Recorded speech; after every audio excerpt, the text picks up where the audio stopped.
right, last hour I was giving you examples of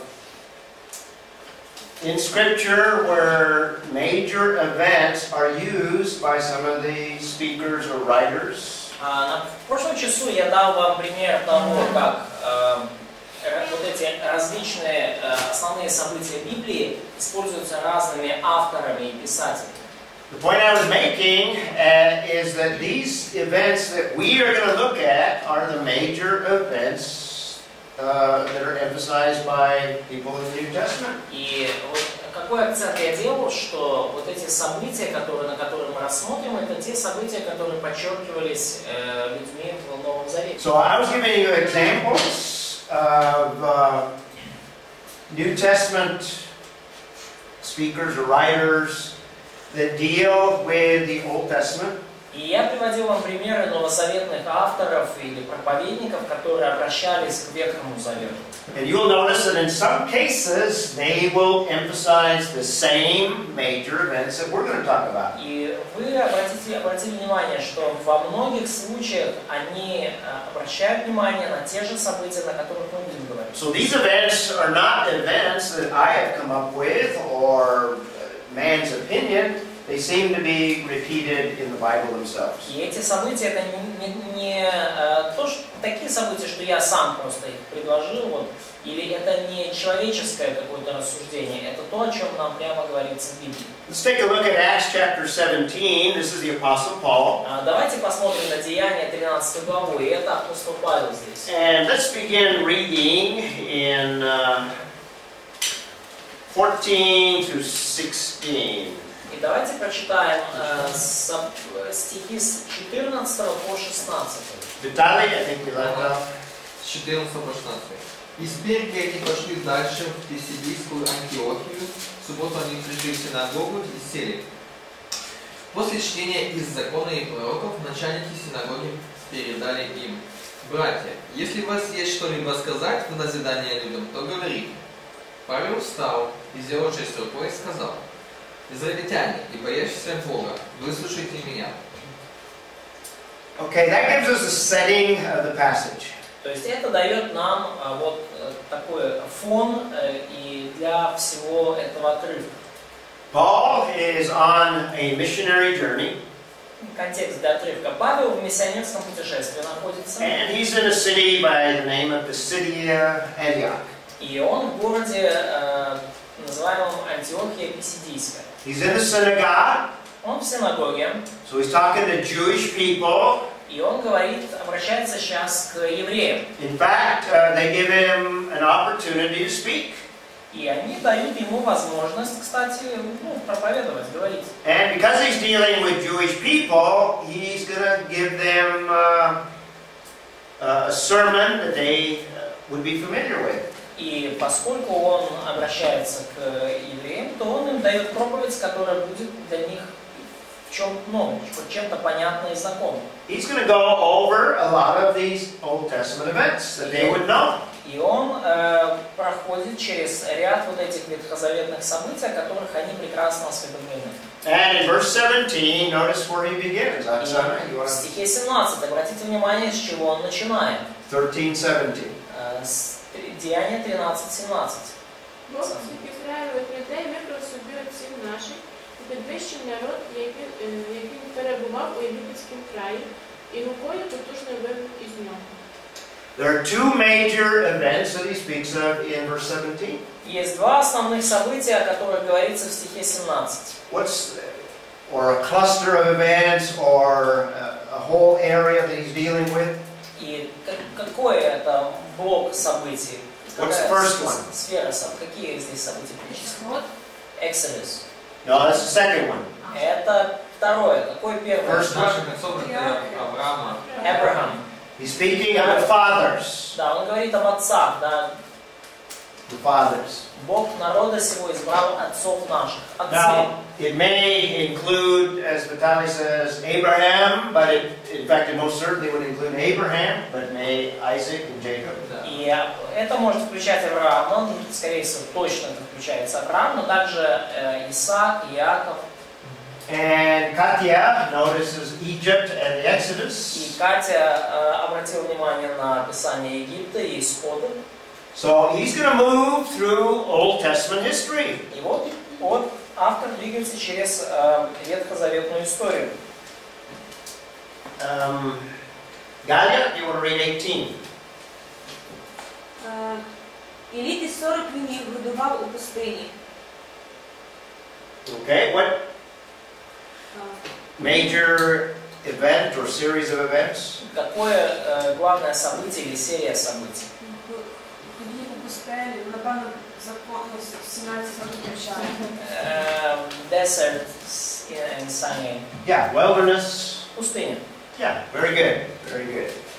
But notice again, he's going in sequence, Old Testament major events. И обратите внимание, он снова дает последовательность ветхозаветных событий. So if you know these major events of Old Testament, you have an overview of the whole Old Testament. И если вы знаете основные события Ветхого Завета, то у вас есть таким образом, обзор, план Ветхого Завета. Katya, read verse 19. 19 стих. Катя, прочитай, пожалуйста. «И истребив 7 народов земля хананская, разделил и наследие землю их, земля обетованная». What major event? Promised land, conquering. Conquest. Very good. Завоевание. Да. Very good. Conquest. Завоевание. So he's dealing with Abraham and the church То есть fathers. он опять обращается к Аврааму и Church Or Jewish fathers. Да, и отцам еврейским. He's dealing with the Egypt and the Exodus. Он указывает на Египет и на Исход. He mentions the wilderness and the Упоминает conquest. пустыню и завоевание обетованной земли. And let's look at verse 20. И давайте посмотрим на 20 стих. Sergei. И после этого около 450 лет давал им судей до пророка Самуила. Okay, another period of time. Еще один период времени. Судьи. Judges. The period of the judges. Период судей. And what do we have in 22 or 21 and 22? Что у нас есть Маша. далее в 21-22 стихах?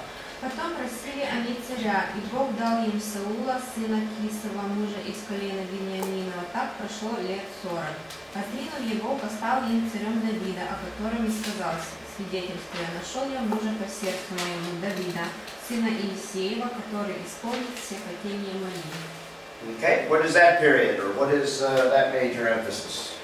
Что это за период? Какой здесь основной акцент? Цари. Kings. Kingdom, yeah, kings or the kingdom. Very good, very good. Now let's skip down 23, and we won't read the whole passage. Пропустим немножко с 23 стиха. Let's just read 23. Давайте прочитаем 23. Italy.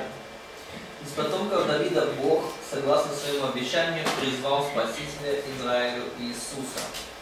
Okay, what does that lead to? К чему это нас ведет? To Messiah. Messiah. Very good, Messiah.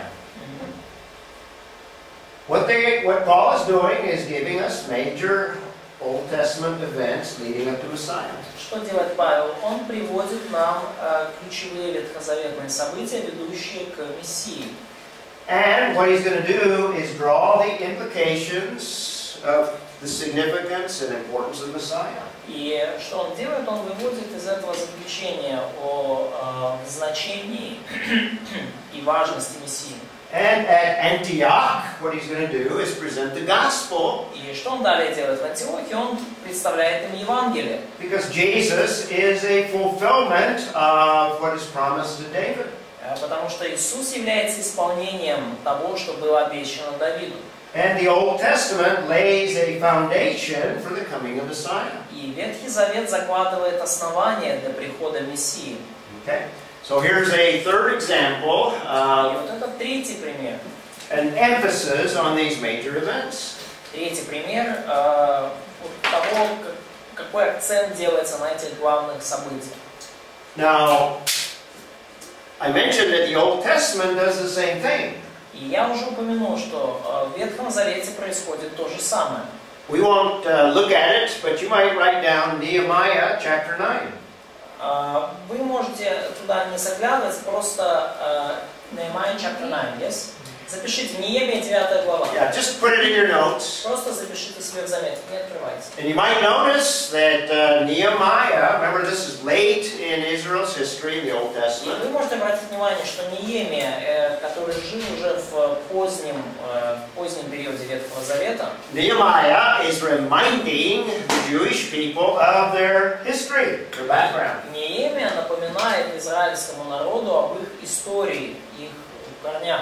He goes all the way to the creation. И он начинает с самого сотворения. He talks about Abraham and the Exodus. И он говорит об Аврааме, далее говорит об исходе. Talks about Sinai and the wilderness. Говорит о Синайской пустыне, о Синае и о пустыне. Talks about the conquest, the judges. Говорит о завоевании и о судьях. And he talks about the destruction of the kingdom and the exile. И он говорит также о разрушении царства и об изгнании в Вавилон. So not only the New Testament, but we see a similar pattern in the Old Testament. И поэтому не только в Новом Завете, но и в Ветхом Завете мы видим такой же образец, такую же закономерность. So that's the basis for what we will do. We will select some of those same events. И это основание для того, что мы делаем. Это мы выберем вот эти же самые события для нашего And just like Jesus, just like Stephen, just like Paul, как Иисус, как Стефан, как апостол Павел. we will draw theological implications from those Old Testament events. Подобно им мы будем выводить богословские заключения из ветхозаветных событий. So we see a pattern in the Old Testament that we will follow that same pattern. И мы видим таким образом закономерность в Новом Завете, и мы будем следовать этому образцу. Now we will do this in order that we may understand a biblical worldview. И мы будем это делать для того, чтобы понять библейское мировоззрение. So let's talk a little bit about what worldviews are all about. И давайте поговорим немного сейчас о том, что такое вообще мировоззрение. So let's take a quick look at worldviews. Давайте сделаем такой краткий обзор вообще Let me give мировоззрения. you a description of a worldview. И давайте я сразу дам вам определение, описание того, что это мировоззрение. A good description is given by a theologian by the name of Nash. Хорошее определение дано богословом по фамилии Нэш. He describes a worldview in this way. Go ahead and read the quote. Он описал мировоззрение таким образом. Мировоззрение – это система концепций, посредством которой мы осознанно или неосознанно расставляем по порядку или приводим все в соответствие. Now, to simplify what he says, Let me complete. Oh, I'm Посредством которой мы верим и через которую мы толкуем и оцениваем реальность. to simplify what he says is basically a worldview is how we view the world around us. И, проще говоря, вот то, что он написал, можно сформулировать как мировоззрение – это то, как мы видим мир вокруг нас. Now, we, without thinking about it, all have kind of a system by which we evaluate all things. И у каждого из нас есть определенная система, согласно которой мы оцениваем все вещи, даже если мы о существовании такой системы и не раздумываем. In fact, most of the time when we're making these evaluations, we're not even thinking about consciously doing what we're doing. И вообще говоря, чаще всего, когда мы такие заключения или оценки даем происходящему вокруг нас, мы даже не осознаем, что мы делаем в данный момент. Everybody has a worldview. У каждого есть мировоззрение. Very few, however, realize that they have a worldview. Но очень немногие на самом деле осознают, что у них есть мировоззрение. Because we take the worldview that we grow up with and don't even think about it. И потому что мы принимаем обычно то мировоззрение, с которым мы выросли, и даже не раздумываем о нем. So our parents, The culture in which we live in shapes the way we see everything else. И потому наши родители или культура, в которой мы живем, оно формирует то, как мы видим все вещи в мире. Our education shapes our worldview. Наше образование также формирует наше мировоззрение. So a biblical worldview doesn't come naturally. И потому библейское мировоззрение, оно не приходит естественным образом, само по себе. In fact, to have a biblical worldview, we have to reverse a lot of the thinking that we were raised with. На самом деле, для того, чтобы иметь библейское мировоззрение, нам нужно изменить многие концепции, с которыми мы выросли. So a worldview is like looking at the world with a set of glasses. И наше мировоззрение это вот подобно солнечным очкам, через которые мы видим мир. We don't think about having the glasses on. Мы не задумываемся о том, что у нас очки на глазах. But if we have dark glasses like these, но если у нас темные очки, как эти, we see everything a little dark. то мы видим все немножко затемненно. What I'm going to try to demonstrate is the secular, unbelieving worldview. И когда я пытаюсь показать вам вот, светское мировоззрение, свойственное неверующим людям, when we view the world, we're looking at the world slightly distorted. То глядя на мир глазами светского человека, мы видим, что этот мир несколько искаженный. This is the worldview that we grow up with and we are trained in our education. Это мировоззрение, с которым мы выросли и с которым воспитаны благодаря системе образования. Now, when we become a Christian and know Jesus Christ, но когда мы становимся христианами и познаем Иисуса, the worldview doesn't just fall away. То это мировоззрение не спадает с нас само по себе, оно не уходит само по себе. In fact, many Christians still retain a secular or unbelieving worldview. И на самом деле многие христиане продолжают придерживаться светского мирского мировоззрения. In Ephesians chapter 4, we are encouraged to renew the thinking of our minds. Ephesians 4, about 23. Renew the thinking of our minds. В Ефесянам 4 главе 23 стихе нам сказано, что мы обновлялись духом ума вашим. We renew our thinking by abandoning the secular worldview. Мы обновляем наше мышление, отвергая через отвержение светского мировоззрения. And now we begin to look at everything through a clearer lens of Scripture. И теперь мы начинаем все видеть через ясные, чистые линзы Писания. So the two ways of seeing reality are very different. И эти два способа, эти два взгляда разных на реальность, они очень отличаются. And I believe the secular worldview is a distorted view of reality of all things. Я верю, что светский взгляд на мир – это искаженный взгляд на все, что есть в мире. And this includes all of those areas: science, history, philosophy. И это включает все перечисленные ранее сферы: наука, история, философия, government, economics, правительство, экономика. All these areas, unless we renew our thinking, we will be thinking like the rest of the world. И во всех этих сферах, до тех пор, пока мы не обновим наше мышление и понимание, мы будем мыслить как весь оставшийся мир. In this course, what we want to do is view all things. We want to develop a biblical worldview. И в этом курсе, вот что мы будем делать, мы будем вырабатывать библейское мировоззрение. And it takes time to be able to filter things through Scripture. И это требует определенного времени, чтобы отфильтровать все вот эти вещи через фильтр Писания. So, in summary, again, a worldview is the way that you view the world around you. И, скажем так, суммируя, что такое мировоззрение, можно сказать, что это то, как мы видим мир вокруг себя. And what I'm going to do is contrast two very different worldviews. И что я хочу сделать? Я хочу противопоставить два очень разных мировоззрения. Now, your worldview is very important И ваше мировоззрение очень важно.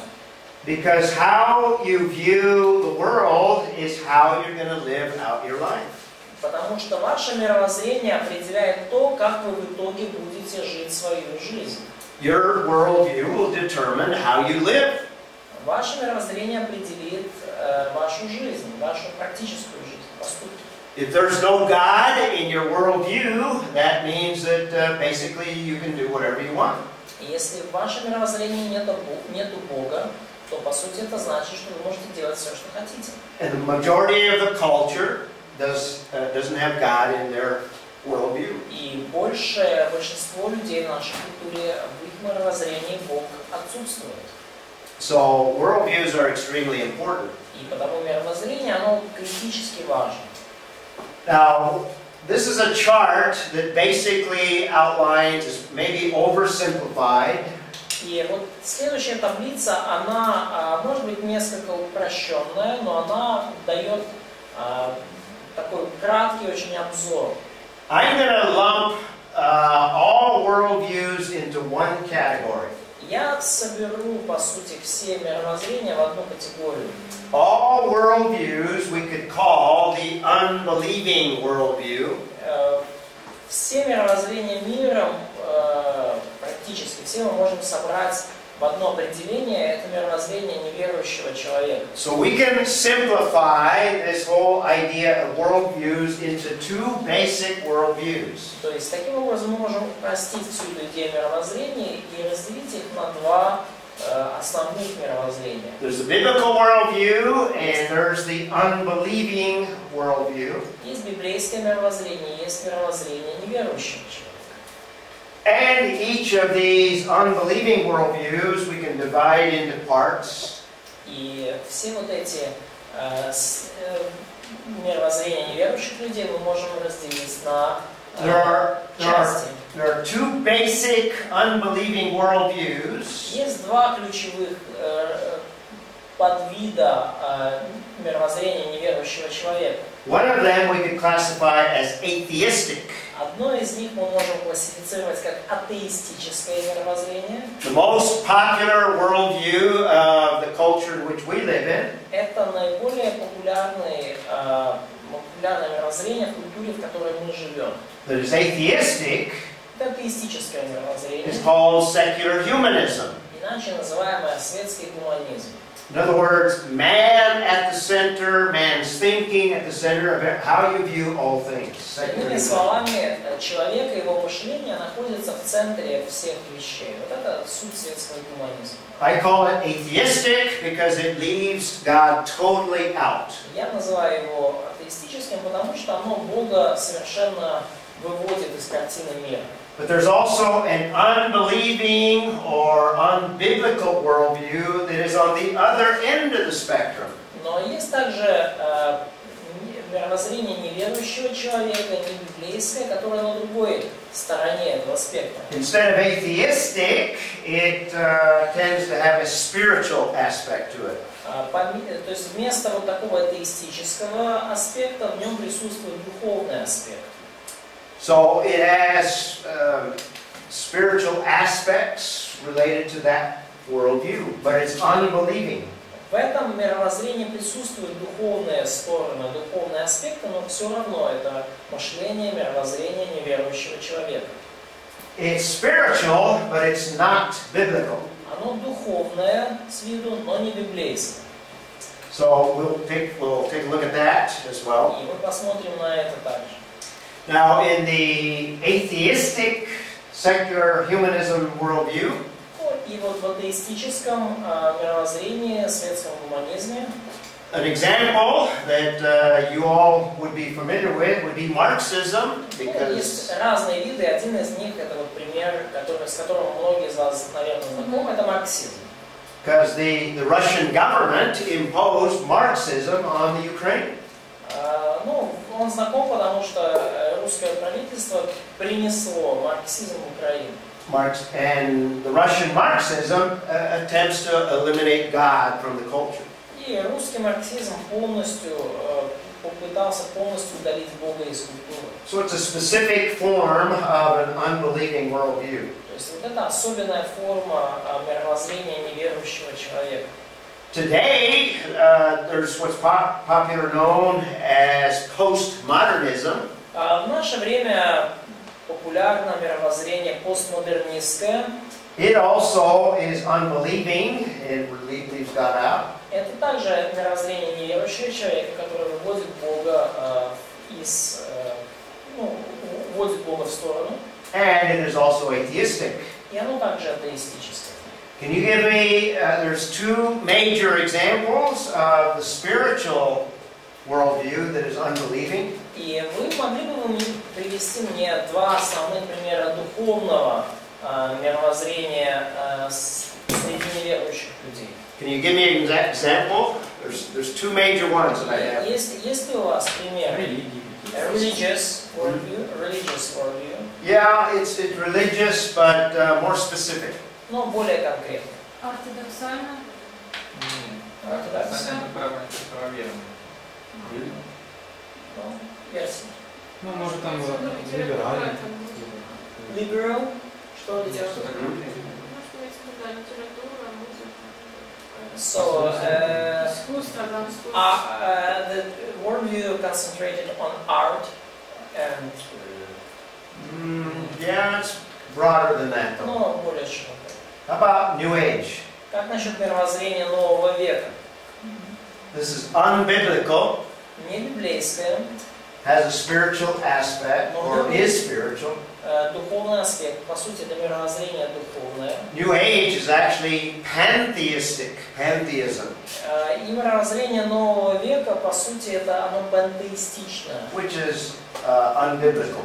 И поэтому не библейское. So it's not supported by the Bible, so I put it as an unbelieving because it doesn't believe the Bible.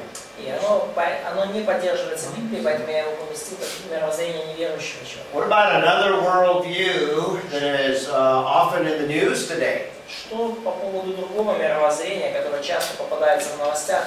That is the fastest growing movement in the world today? Islam. Very good. Наиболее быстрорастущее мировоззрение и движение в нашем мире. This is also a spiritual worldview. Это также духовное мировоззрение ислама. And it's unbiblical. И оно не библейское. In fact, I think Islam is actually demonic. И я вообще-то даже думаю, что ислам это демоническое изобретение. But in itself, it is a worldview all of its own. Но сам по себе ислам является мировоззрением. So this simplifies, I think, all of the worldviews that we encounter in the culture we live in. И я думаю, что таким образом мы можем упрощенно изобразить все мировоззрения, которые встречаются в современной нам культуре. There are other specific examples, but all of them, другие практические примеры, but all of them basically are unbelieving. но все они в основном свойственны неверующим людям. Some of them are atheistic, and some of them have spiritual aspects. Некоторые из них атеистические, некоторые из них имеют духовные аспекты. And these are 4 examples of specific worldviews. 4 примера конкретных мировоззрений. Does that simplify worldviews to you? Упрощает ли это для вас картину мировоззрения? More or less. Более-менее. Okay. So that's a description of worldviews. И вот это описание мировоззрений. And they are very, very important, as I've already stressed. И, как я уже подчеркивал, они очень-очень важны. And the main reason they are important is because everyone has a worldview. И основная причина, по которой они важны, это в том, что у каждого есть мировоззрение.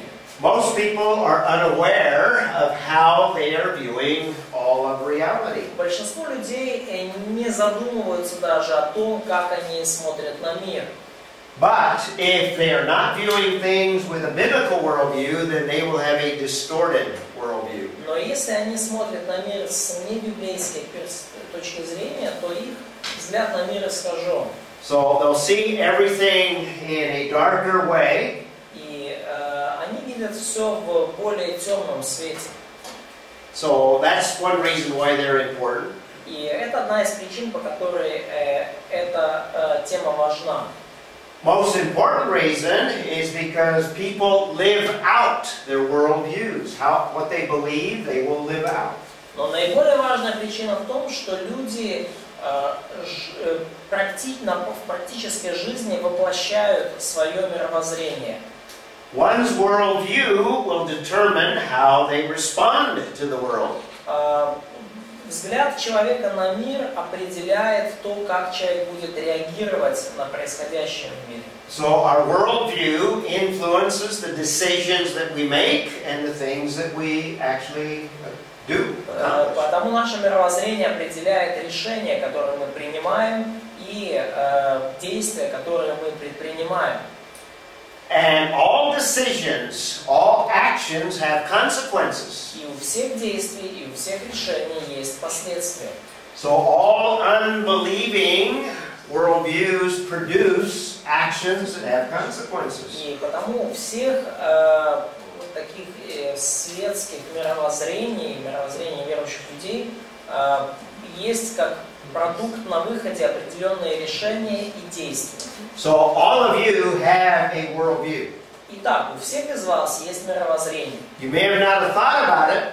Вы, может быть, об этом не задумываетесь. And this course, I hope, brings to your awareness the difference between a unbelieving worldview and a biblical worldview. И я думаю, что этот курс даст вам осведомленность, понимание разницы между светским и библейским мировоззрением. And I hope this course encourages you to renew the thinking of your mind. И я надеюсь, что этот курс поможет вам обновить мышление ваше, обновить ваш разум. And for the rest of your life, begin to develop a biblical worldview. И что до конца вашей жизни вы будете развивать в себе библейское мировоззрение.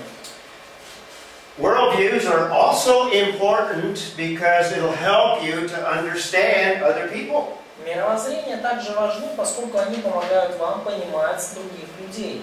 It'll help you to understand the unbeliever because he is coming from an unbelieving worldview. Мировоззрение также поможет вам понимать неверующих, поскольку неверующий человек, он по умолчанию придерживается именно такого светского мировоззрения. Your unbelieving friends, your unbelieving relatives Ваши неверующие друзья и родственники may have a religious or a spiritual worldview, у них может быть религиозное или духовное мировоззрение, but it may not be biblical. но оно может быть при этом не библейским. A lot of people are raised in the Russian Orthodox Church here in Ukraine. Многие люди здесь в Украине выросли в русской православной церкви. It's a spiritual environment. It encourages spirituality. Это духовное окружение, которое ободряет всякого рода духовность. But it is not necessarily biblical. Но он совсем не обязательно при этом является библейским мировоззрением.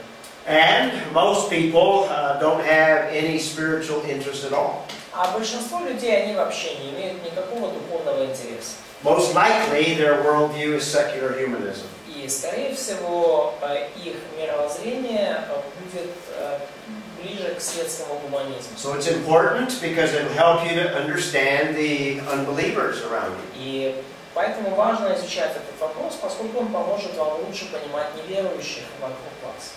And those unbelievers, part of the reason they reject Christianity is because they have a different view of the world. И частично причина того, что неверующие отвергают христианство и Евангелие, в том, что у них другой взгляд на мир, другой взгляд на вещи. So it's not necessarily just individual things that people reject about Christianity.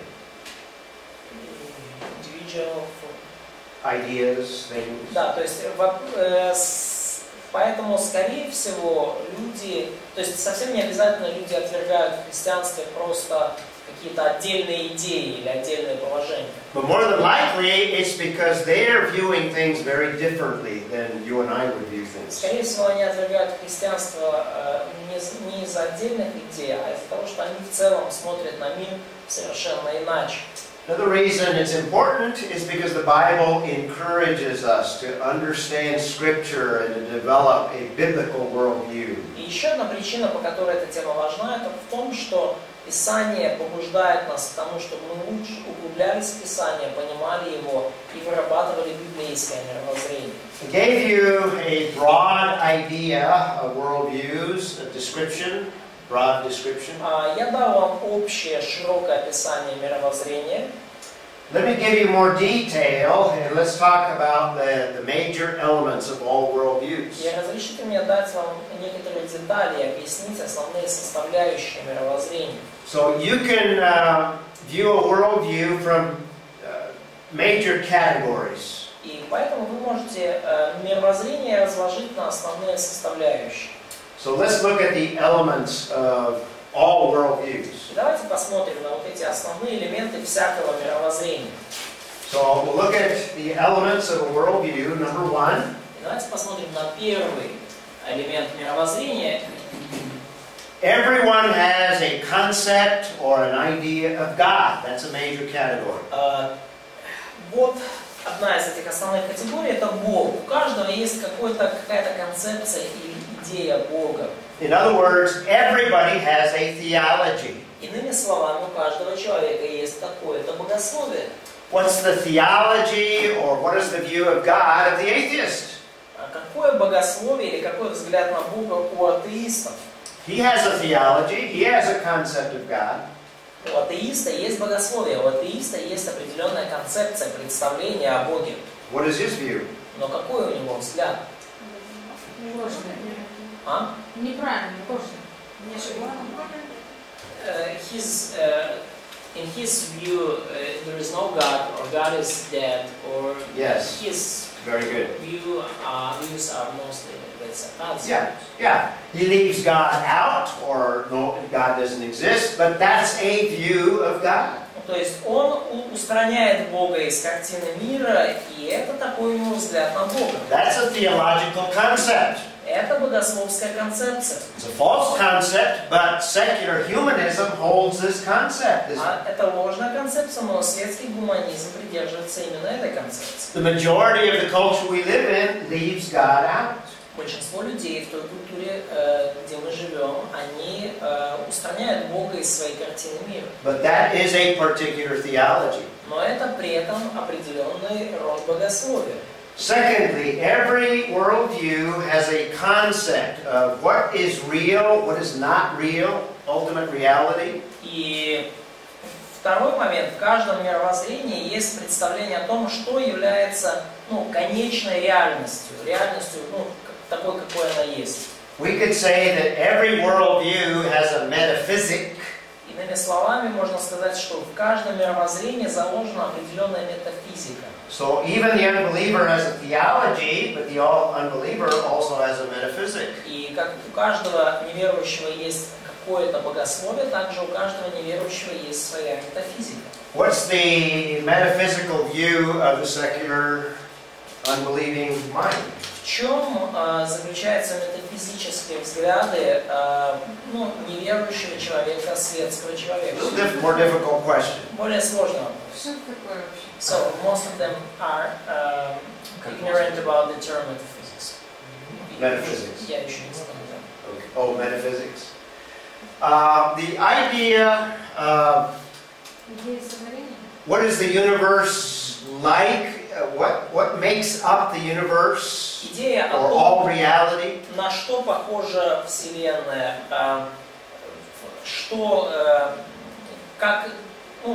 что является реальным во Вселенной? There are two basic options. Два основных варианта здесь. One option is that the material realm, the material universe, is all that exists. Первый взгляд, что материальная Вселенная, материальная реальность – это все, что существует. In other words, that's naturalism. Это натурализм, да, то есть мир полностью материален. Secular humanism has a naturalistic metaphysics. И светский гуманизм придерживается в целом такого натуралистической метафизики. Reality is only that you can see, touch, feel. Реальность — это лишь то, что вы можете пощупать, потрогать, почувствовать. Secular humanism says there's no spiritual realm. И светский гуманизм говорит, что нету никакой духовной реальности. But the biblical worldview is different. Но библейский взгляд на мир, он другой. Yes, there is a material, physical realm. The universe is material. Да, конечно же, есть физическая, материальная реальность, и Вселенная материальна. But is that all that there is? Но все ли это, что есть в мире? Нет. No. Нет. There also exists a spiritual realm that cannot be seen. Также существует духовная реальность, которую невозможно увидеть. An entire spiritual realm that is even more significant than the material, physical realm. И вся вот эта духовная реальность, она куда более значима, чем материальная реальность, материальная сфера.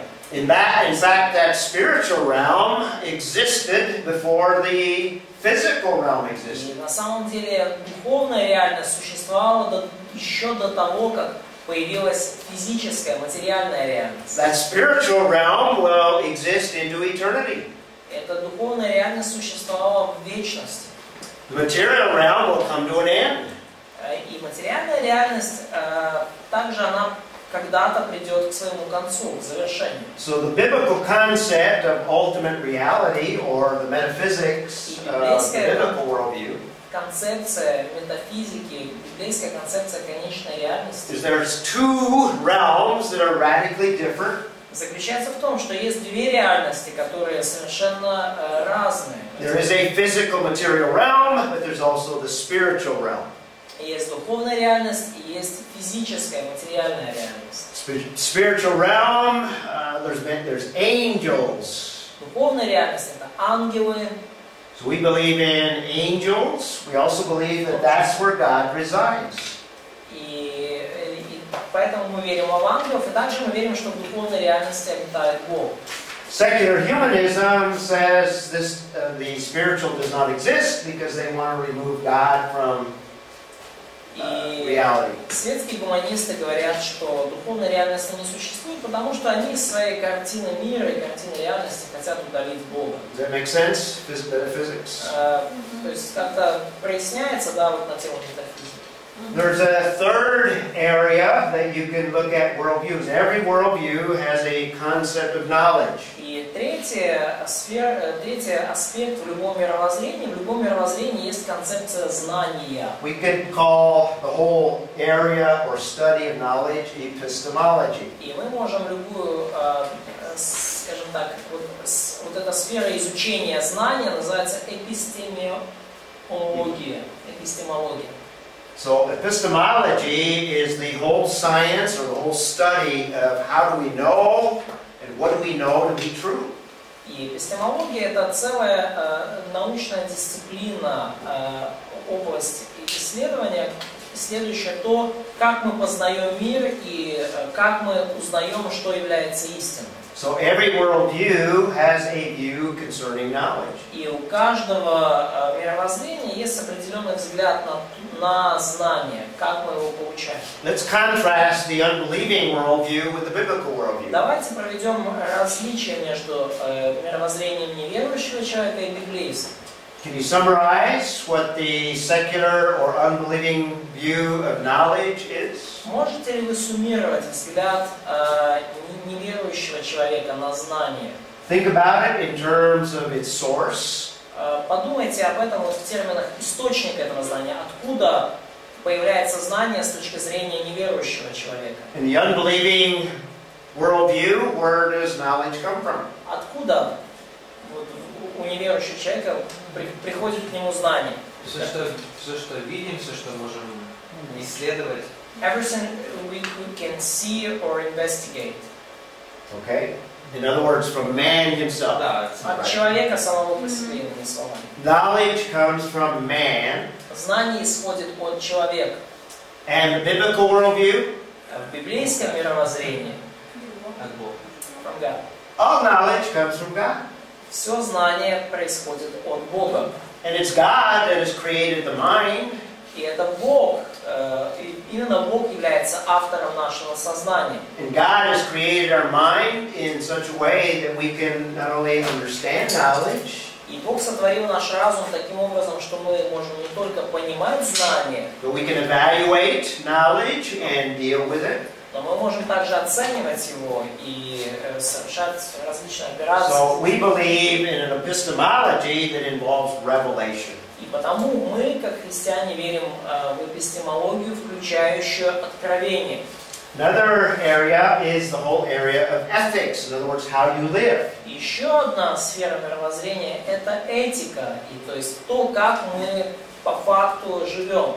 Every worldview has a morality. That's ethics. У каждого мировоззрения есть определенная мораль или этика.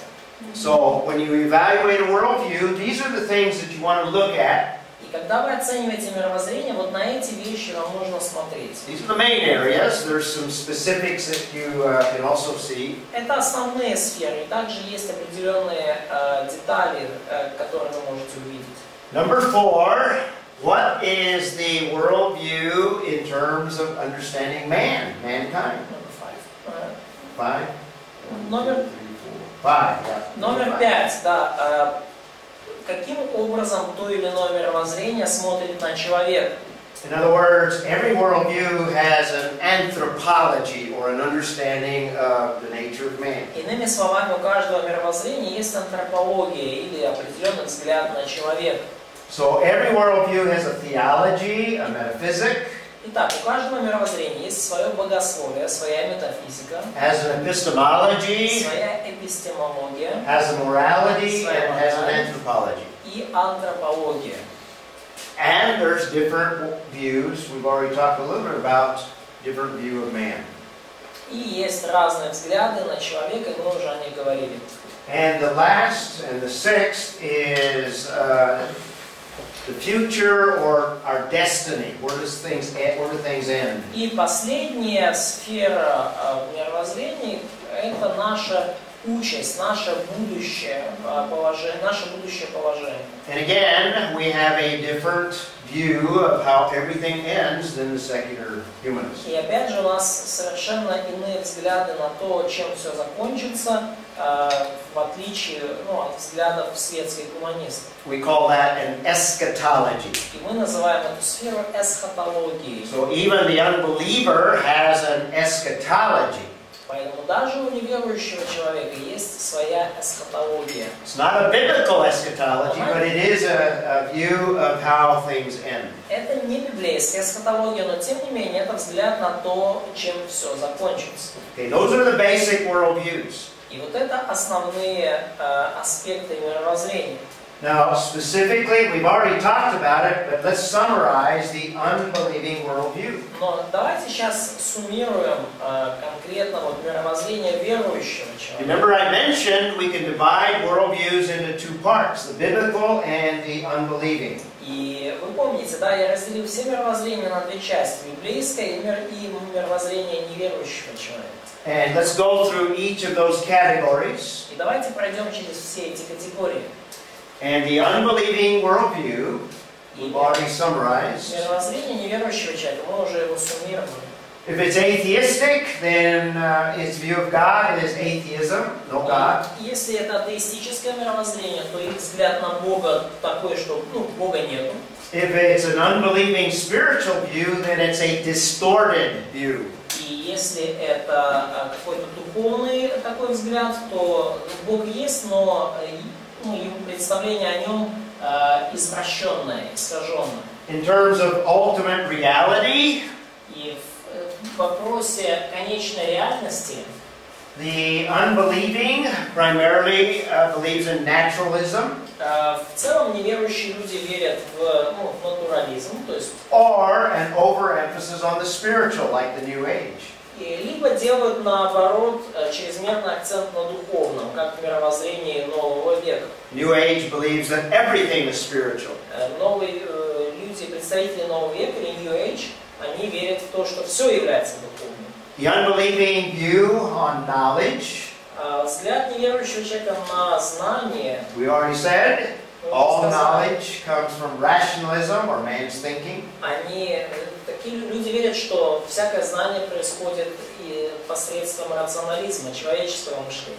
What's the view of ethics before I show it on the screen? Какой взгляд на этику, на мораль, прежде чем я показал это на экране? Как вы думаете? Unbelieving view of ethics. Какой взгляд неверующего человека на этику? Lust. Тоже свое понимание. They have their own understanding конкретнее. Yeah, what is that understanding? Какое это понимание? Ну, типа, как хочешь... Are there absolutes in the unbelieving worldview? Act, do with others what you want they to do with you. Yeah. Relate to others the way you want them to.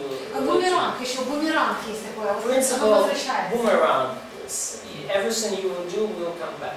Okay, that's probably a good summary. I like to call it relativism. Ну, я бы назвал это релятивизмом.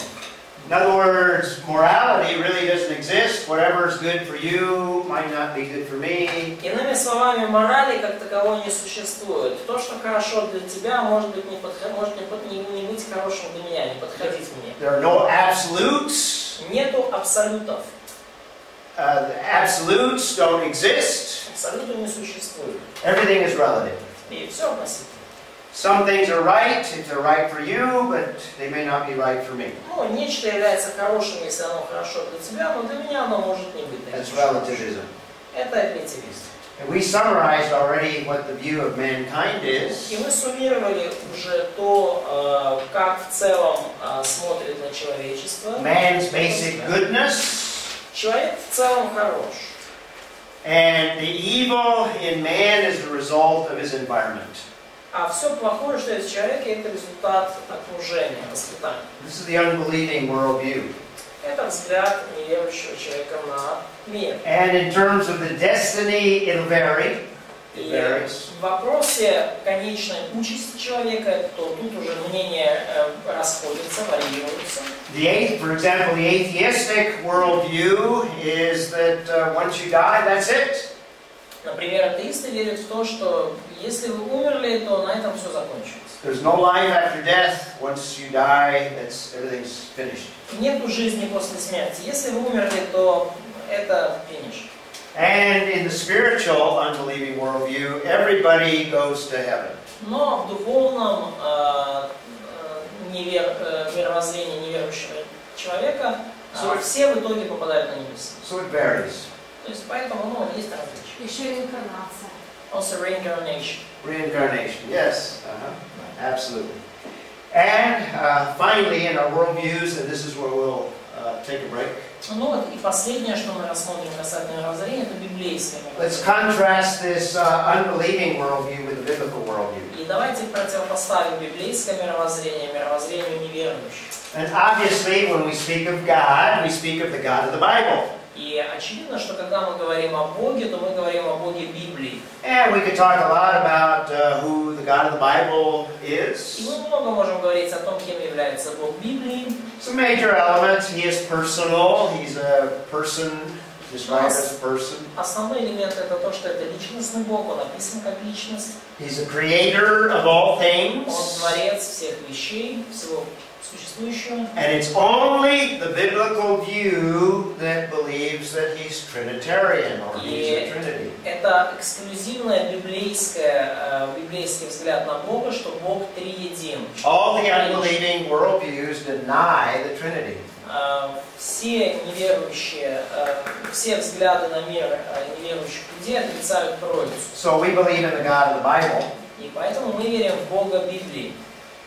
In terms of ultimate reality, we believe that not only is there a material realm, but we believe in a spiritual realm. В терминах конечной реальности мы верим не только в материальную, физическую сферу, но мы верим и в духовную сферу, духовную реальность. And in terms of knowledge, we believe that God has revealed himself, that there's revelation. В вопросе знания мы верим, что Бог открыл себя, мы верим в откровение. And in fact, revelation is far more important than rationalism or the thinking of man. И на самом деле в библейском мировоззрении откровение куда более важно, чем рационализм, чем And человеческое the мышление. thinking of man must align itself with revelation. И человеческое мышление, оно должно, скажем так, приводиться в соответствие с данным откровением. What's our contrast with ethics? В чем контраст в плане этики, в плане морали? Абсолютный стандарт. Not relativism, but Если Абсолютный стандарт. не Very релятивизм, good. but there are absolute standards. absolutely. Very good. So in ethics, we believe in absolutes. В Very good. этике мы верим в абсолюты. There is a right, there is a wrong. Есть плохо, есть хорошо. There are standards that God has set forth in His revelation, Есть стандарты, которые Бог установил через свое откровение. and He denies relativism. И таким образом релятивизм отрицается. What about the biblical view of man? Is he basically good? Каков же библейский взгляд на человека? Является ли человек в целом хорошим? There's two things that the Bible teaches about man. Есть две вещи, которые Библия учит о человеке. Испорченный. He's depraved. That's the second thing. Corrupt. Yes? Это второе. What's the first thing? Сотворенный по образу. It's very important. He's created by God. And not only by God, but Имидж. in the image of God. Very good, very good. Не только So- Богом, но и по образу Бога. So we believe in basically that the original creation is different than what we have now. И мы верим в целом в то, что изначальное сотворение отличается от того, что у нас есть сейчас. Man is created in the image of God. Человек сотворен по образу Божию. The unbelieving worldview denies that. И неверующий мир это отрицает. And we believe that there was a fall or evil entered in, И мы также верим в то, что было падение, и зло вошло в мир. and we are fallen creatures И today. что мы сейчас являемся падшими творениями. That's different from the secular worldview. И это отличается от светского мировоззрения. And the last one is pretty easy. We believe in terms of a destiny, we believe there's a heaven and there's a hell. Ну и последний момент касательно конечной участи. Мы верим в то, что конечной участью могут быть или небеса, или ад. So we've looked at biblical foundation, the biblical foundation introduction.